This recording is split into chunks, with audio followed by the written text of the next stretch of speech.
Hey, greetings! My name is Bill, and I am the Snarky Apologist. It's a new year. Time for a new slate, a clean slate, fresh starts, new challenges. Hey, speaking of new challenges, I'm going to have one for you if you're a Jehovah's Witness at the end of this very video. So stay tuned, watch it, and then let me know if you want to take this challenge. I hope you do, and I hope you find the video informative, and I hope you enjoy it. Heidi ho, this is Bill, the Snarky Apologist. Got a question for you. What's your definition of hypocrisy? What? Well, we all may have a little different understanding of it, but the core meaning is right there, okay? When you hear somebody say, boy, what hypocrisy, we know what they're talking about. So here's the Watchtower with another proof of the extreme hypocrisy. Yes, indeed. Let's turn back the clock, because godly principles like honesty and integrity never go out of vogue.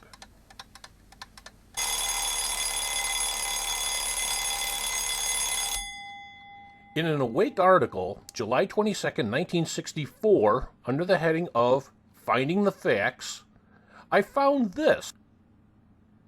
Watchtower Advice in their Awake on how to do proper research. They'll say, here's what an encyclopedia is, here's the different types of encyclopedias, and here's how to do your best scholarly research, right? But we'll quickly see the advice they give is not the advice they take. They state here, further, if you are seeking information on a particular religion, it pays to get the official viewpoint of the religion involved.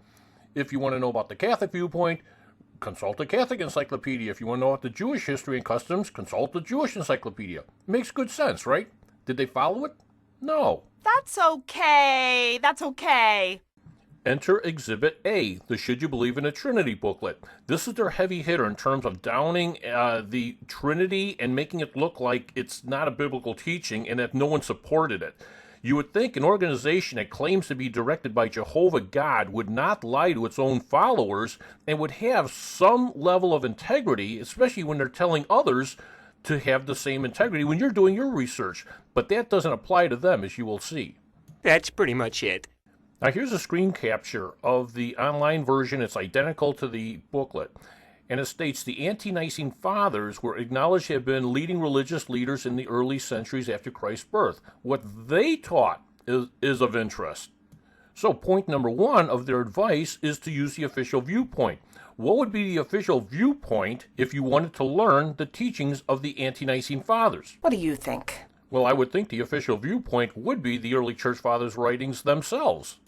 But watch how deceptive the Watchtower is. You'll notice there's no reference points or footnoting, because all those quotes you just saw are referenced in this sentence right here. It's on page 7. Summing up the historical evidence. All right, so summing up all those quotes, that's how they reference it. Where can you find that? Why aren't they footnoted? Why aren't they referenced? Because it's referenced right here. Summing up the historical evidence, Elvin Lamson says in The Church of the First 3 Centuries. All those previous quotes, partial quotes and fractional statements that you saw from the Watchtower, as far as what the early Church Fathers actually said, this is where they're found. They're summed up in Elvin Lamson's book, The Church of the First 3 Centuries. Now here's a picture of the book, The Church of the First 3 Centuries, Doctrine of the Trinity by Elvin Lamson, D.D., right? But here's how they violated their first point in using the official viewpoint. Elvin Lamson's a liberal Unitarian.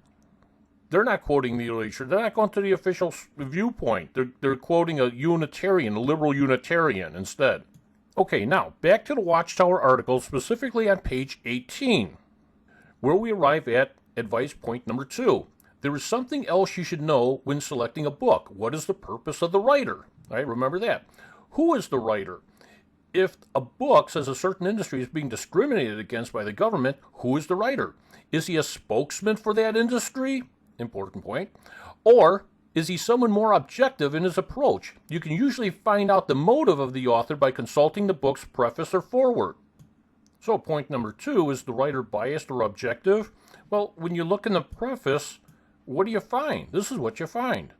You find the reason, purpose, and motive. The present work is republished at the suggestion of many valued friends of the Society who have thought that it would prove of service to the cause of Unitarian Christianity.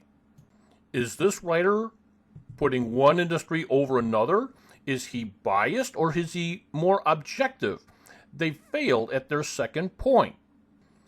And to wrap it up with the development of our third point, we see on page 19, always be certain you present accurate information. It is wise to verify facts. For instance, if you are doing research on a certain religious organization and you go to books or works that are critical of that organization, you will often find helpful facts, but are they reliable? If you use any of the facts given by critics, verify them by going to the official publications of the organization in which you are interested. In other words, the Ante-Nicene Fathers themselves. Get their explanation or viewpoint. Many researchers make glaring mistakes and distort the truth, everybody, by depending on secondhand information, especially that of critics.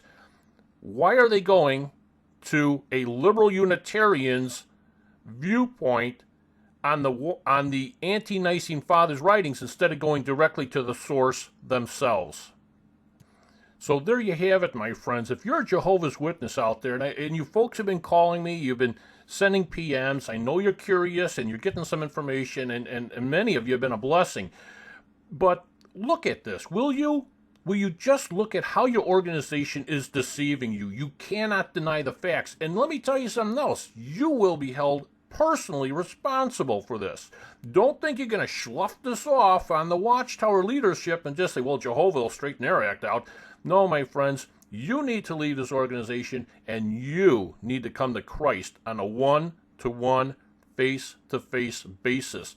They have violated their 3 points. They are hypocritical in the highest order, and you need to get out of Dodge. Okay, here's the challenge. If you're a Jehovah's Witness, I'd like you to respond to this video telling me that you feel that the Watchtower Society did not misrepresent the early church fathers. Show me how the early church fathers never in any of their writings ever tried to support the idea that Jesus is God. Very simple. There's your challenge, my friends. Hope to hear from you soon. Don't hold it against me if I don't hold my breath, however. You understand.